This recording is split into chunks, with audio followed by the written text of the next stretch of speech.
तो गाइस कैसे हैं आप सब लोग। गार्ड स्लेयर के एपिसोड 08 के साथ हाजिर हूं। तो लास्ट एपिसोड के एंड पे हमने देखा था डिंग लूली को अपने साथ लेकर मेडिकल कैंप्स की तरफ आ रही होती है, जहां पर वो दोनों लड़कियां हैं, ज़ाओ टाओ और लीरो। तो रास्ते में हमारी डिंग उसे काफी कुछ बताती है इन मॉन्स्टर्स की रैंकिंग के बारे में और साथ ही अपनी आर्मी के बारे में कि ये लोग यहाँ पर क्या काम कर रहे हैं और किस तरह ये दोबारा से नई दुनिया बनाने वाले हैं। इसे ऑफर भी करती है कि तुम हमारी इस आर्मी को ज्वाइन कर लो, इससे हमें काफी ज्यादा फायदा होगा क्योंकि तुम एक अवेकनर हो। लास्ट सीन के ऊपर वो लोग मेडिकल कैंप्स के बाहर पहुंच जाते हैं। वो लोग कैंप्स के अंदर पहुंचते हैं तो वहाँ पर ज़ाओ टाओ और लीरो दोनों बैठी होती है। लीरो उसे देखती बहुत ज्यादा खुश हो जाती है और कहती है, लूली ये तो बहुत ही अच्छी बात है कि तुम भी अभी तक जिंदा हो, बिल्कुल ठीक ठाक हो। फिर साथ ही वो जल्दी से आगे बढ़ती है और मिस डिंग के सामने अपना हाथ करते हुए उसे कहती है, मिस डिंग आपका बहुत बहुत शुक्रिया जो आपने हम सभी की जान बचा ली। अपना हाथ उसके सामने कार्य होती है ताकि उसके साथ हैंडशेक कर सके। मिस डिंग उसे कहती है, मेरी अवेकन एबिलिटी बहुत ज्यादा स्पेशल है, इसलिए प्लीज मुझसे दूर रहो। अगर तुम मेरे साथ हाथ मिलाना चाहती हो तो ये पॉसिबल नहीं है। तो लीरो भी जल्दी से अपना हाथ पीछे की तरफ खींच लेती है और उसे कहती है, अच्छा ठीक है।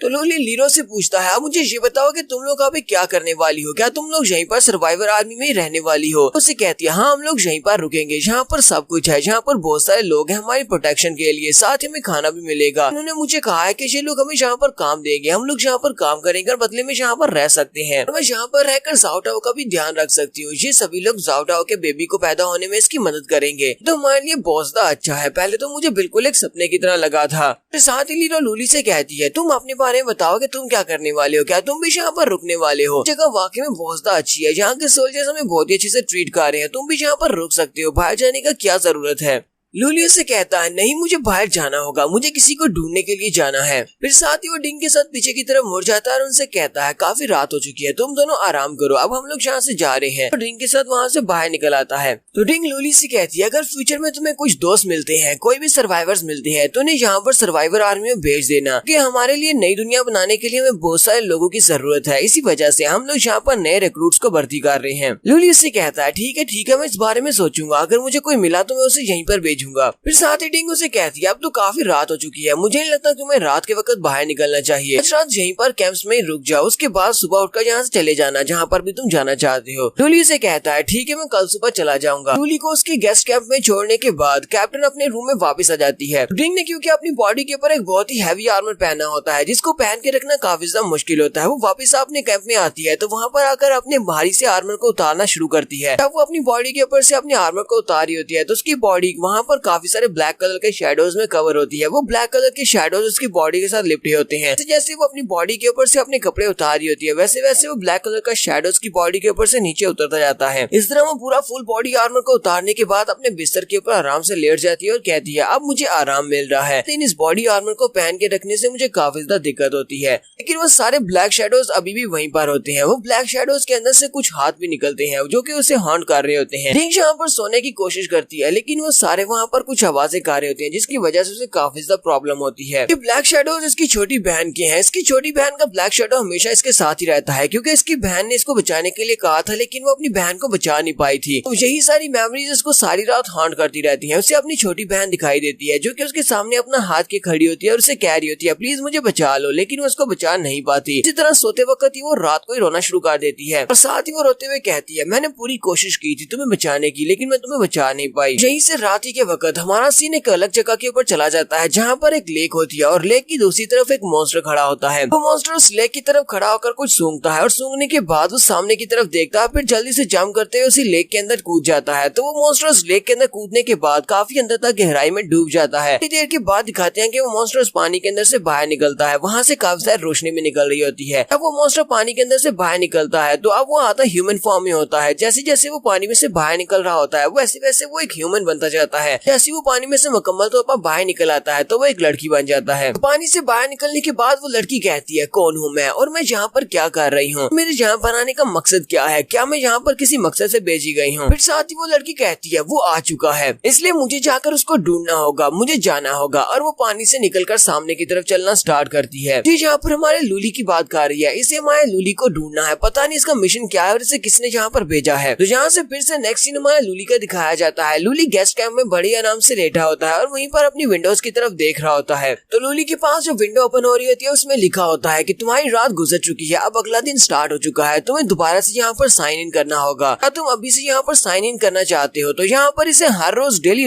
नया साइन इन करना पड़ता है, जिसके साथ इसे इसकी किस्मत बताई जाती है। जब वो वहाँ पर साइन इन करता है तो उसकी किस्मत पर बताया जाता है कि तुम काफी ज्यादा लकी हो। लूली कहता है जैसे यहाँ पर रात के 12 बजते हैं तो मेरे साइन इन सिस्टम दोबारा से अपडेट होता है और मुझे दोबारा से यहाँ पर नया साइन इन करना पड़ता है। यहाँ पर अगर मैं लगातार 30 दिन तक साइन इन करता रहता हूँ तो फिर मुझे इसके एंड के ऊपर यानी महीने के एंड के ऊपर मुझे रिवार्ड मिलेगा, जिसे $6 के साथ मैं रिडीम कर सकता हूँ। साथ ही लूली को महसूस होता है कि उसकी बॉडी पहले से काफी ज्यादा स्ट्रॉन्ग हो चुकी है। लूली कहता है लगता है कि हर दिन यहाँ पर साइन इन करने की वजह से तो मुझे यहाँ पर ब्लेसिंग्स मिलती है या फिर मुझे प्रोफेशनल पावर मिल रही है, जिसकी वजह से मेरी बॉडी भी पहले से मजबूत होती जा रही है। इस सिस्टम में लिखा होता है कि अगर तुम लकी होते हो तो लकी होने से तुम्हें यहाँ पर ब्लेसिंग की पावर मिलती है, और अगर तुम अनलकी होते हो अनलक को अपने लक में बदलते हो तो तुम्हें प्रोफेशन की पावर मिलेगी। लूली कहता है पहली बार जब मुझे यहाँ पर पावर्स मिली थी, जब उन बैंडिट्स ने मुझे वहाँ पर किडनैप किया था, तब मेरी बॉडी के ऊपर काफी सारे जख्म थे, लेकिन जैसे मैंने सिस्टम में साइन इन किया था उस वक्त मेरी बॉडी कम्प्लीटली हील हो गई थी, यानी कि उस वक्त मुझे वहाँ पर ब्लेसिंग की पावर मिली थी। ये मतलब तो बिल्कुल साफ वाज़ेह है कि अगर मैं लोगों की जान बचाता हूँ तो फिर मुझे ब्लेसिंग की पावर मिलती है। ऐसा तो नहीं है कि अगर मैं लोगों की जान लूंगा तो उसके उल्ट में मुझे प्रोफेशनल स्किल मिलेंगे। लेकिन साथ ही लूली कहता है लेकिन मुझे नहीं लगता कि ऐसा होने वाला है, क्योंकि जब मैं उन बैंडिट्स की टेरिटरी में था तो वहाँ पर मैंने बहुत सारे बैंडिट्स की जान ली थी। इतने सारे बैंडिट्स की जान लेने के बावजूद मुझे कोई भी प्रोफेशनल स्किल नहीं मिला। मुझे लगता है कि मेरा सिस्टम इस तरह काम करता है कि अगर मैं लकी हूँ तो उसे अनलक में चेंज करना होगा, और अगर मैं अनलकी हूँ तो उसे लक में चेंज करना होगा, तभी मुझे नई पावर्स मिलेंगी। क्योंकि वहाँ पर जितने सारे बैंडिट्स को मैंने मारा था मुझे लगता है कि उन लोगों की किस्मत पहले से खराब थी, वो पहले से अनलकी थे, वजह से उन सभी को मारने के बाद मुझे कुछ भी नहीं मिला, ना ही कोई प्रोफेशनल स्किल ना ही कोई ब्लेसिंग की पावर। फिर उसके बाद लीरू और जाओ टाओ वो दोनों बहुत बड़े खतरे में थी, और जब मैंने उनके सिस्टम में चेक किया था तो वो दोनों बहुत ज्यादा अनलकी थी। मैंने उन दोनों की किस्मत को बदल दिया और वो दोनों लकी बन गई, यानी कि मैंने उनकी जान बचा ली और इसके बदले मुझे वहाँ पर ब्लेसिंग की पावर्स मिली थी। लूली कहता है मुझे यहाँ पर कुछ भी समझ नहीं आ रही, मुझे लगता है कि ब्लेसिंग की पावर हासिल करना काफी ज्यादा आसान है, क्यों ना यहाँ पर मैं एक ट्रिक को आजमा कर देखूं। यहाँ पर क्योंकि सभी की किस्मत को देख सकता हूँ कि वो लकी है या फिर अनलकी है, तो जिसकी किस्मत लकी होगी मैं उसको किसी ट्रैप में फंसा दूंगा जिससे कि उसकी किस्मत अनलकी हो जाए, और उसके बाद मैं उसको बचा लूंगा जिससे कि मुझे प्रोफेशनल स्किल मिल सके। इतना मेरे पास एक स्किल और ज्यादा बढ़ जाएगा। अगर तो वाकई में इस तरह कर सकता हूँ फिर तो प्रोफेशनल स्किल्स को हासिल करना बहुत ज्यादा आसान हो जाएगा, क्योंकि मैं हर किसी जो कि लकी हो उसको ट्रैप्स में फंसा कर लकी बना सकता हूँ, फिर उसको बचा सकता हूँ। साथ ही वहाँ लूली कहता है मैं ऐसा नहीं कर सकता, अगर मैं ऐसा करूंगा तो फिर उन बैंडिट्स में और मुझ में क्या फर्क रह जाएगा। अगर ऐसे ही चलता रहा तो फिर पता नहीं कब मुझे मेरा नया स्किल मिलेगा या फिर कब मैं अपनी नई एबिलिटीज को अनलॉक कर पाऊंगा। फिर साथ ही वो सिस्टम से कहता है अगर मैं यहाँ पर अनलकी रहता हूँ, अपनी अनलकीनेस को लक में बदलता हूँ, तो क्या मुझे यहाँ पर कोई नया प्रोफेशनल स्किल मिलेगा? तो मुझे कहता हाँ तुम्हें मिल सकता है। फिर तुम्हारे सिस्टम तुम्हें बताता है कि आज के दिन तुम बहुत ज्यादा अनलकी हो और उसके बाद तुम अपनी किस्मत को बदल देते हो, तो इससे तुम्हें एक प्रोफेशनल स्किल जरूर मिलेगा। लूली कहता है अगर मैं यहाँ पर अपनी किस्मत को जानबूझकर अनलकी बनाता हूँ और अपनी अनलकी किस्मत को लक में बदलता हूँ, तो इसका मतलब ये है कि मैं बहुत ही जल्दी बहुत ज्यादा पावरफुल होने वाला हूँ। सिस्टम भी आगे से कोई साइंस बनाकर उसे जवाब देता है। कहता है मुझे लगता है कि सिस्टम ने बिल्कुल ठीक कहा है, साइकिल को कंप्लीट करना बहुत ज्यादा मुश्किल है, क्योंकि रोजाना के लिए अपनी अनलकी किस्मत को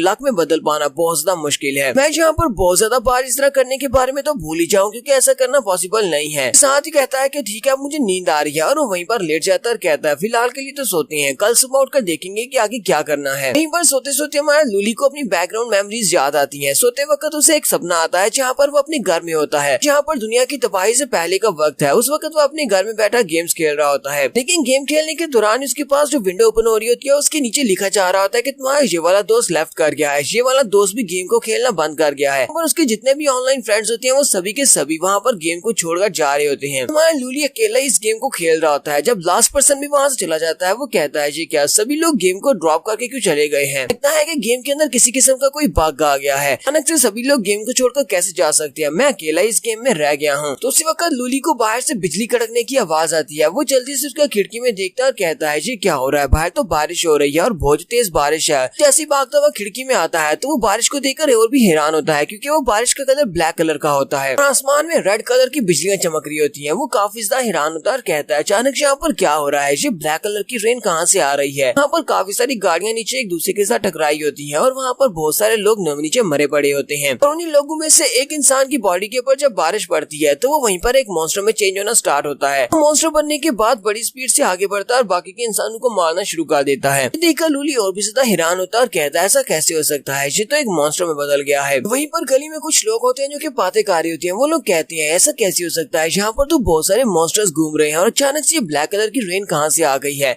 कि ये दुनिया खत्म होने वाली है, ये एंड ऑफ वर्ल्ड है। हमारा लूली जल्दी से अपना मोबाइल निकालता है और अपनी मॉम को कॉल लगाता है। साथ ही वो ऊपर से सीढ़ियाँ उतरते हुए नीचे की तरफ जा रहा होता है। लूली अपनी मॉम से कहता है मॉम यहाँ पर कुछ बहुत अजीब हो रहा है, मैं जल्दी से आपके पास आ रहा हूँ ताकि मैं आपको ढूंढकर वापस घर ले आ सकूँ। लेकिन उसकी मॉम आके से उसे कहती है जाओली मेरी बात को ध्यान से सुनो, तुम्हें यहाँ पर आने की जरूरत नहीं है। हमारी मॉम और तुम्हारे डैड तुमसे बहुत ज्यादा प्यार करते हैं, जहाँ पर हो तुम वहीं पर रुको, अगर तुम घर पर हो तो घर पर ही रहो, यहाँ पर आने की जरूरत नहीं है। लूली उनसे कहता है मेरे डैड कहाँ पर है, डैड भी आपके साथ है, जल्दी से वहाँ पर आता हूँ और आप दोनों को वापस लेकर घर आ जाता हूँ। उसकी मॉम साथ ही चलाकर उसे कहती है जहाँ पर मत आना। फिर साथ ही वो उसे कहती है वो लोग यहाँ पर आ चुके हैं, यहाँ पर बहुत सारे मॉन्स्टर्स हैं। सारे मॉन्स्टर्स वहाँ पर अटैक करते हैं और उसके बाद उसकी मॉम और डैड के वहाँ पर चिल्लाने की आवाज आती है। उसी के साथ ही एक और बंदा उस कॉल के ऊपर जाओली से कहता है अरे मॉम और डैड मर चुके हैं, अब आज के बाद तुम्हें खुद ही अकेले ही सर्वाइव करना होगा। जाओली बेचारे को यहाँ पर किसी भी चीज की समझ नहीं आ रही होती कि उसके साथ हुआ क्या है। और वहीं पर ही सीढ़ियों के ऊपर ही रुक जाता है और वहीं पर खड़ा खड़ा जोर जोर से रोना शुरू कर देता है। और यहाँ पर हम लोग अपनी एपिसोड 08 का एंड करेंगे। एपिसोड की एक्सप्लेनेशन अच्छी लगी हो तो कमेंट करके जरूर बताइएगा। चैनल को सब्सक्राइब कर दे, वीडियो को लाइक और शेयर कर दें। शुक्रिया।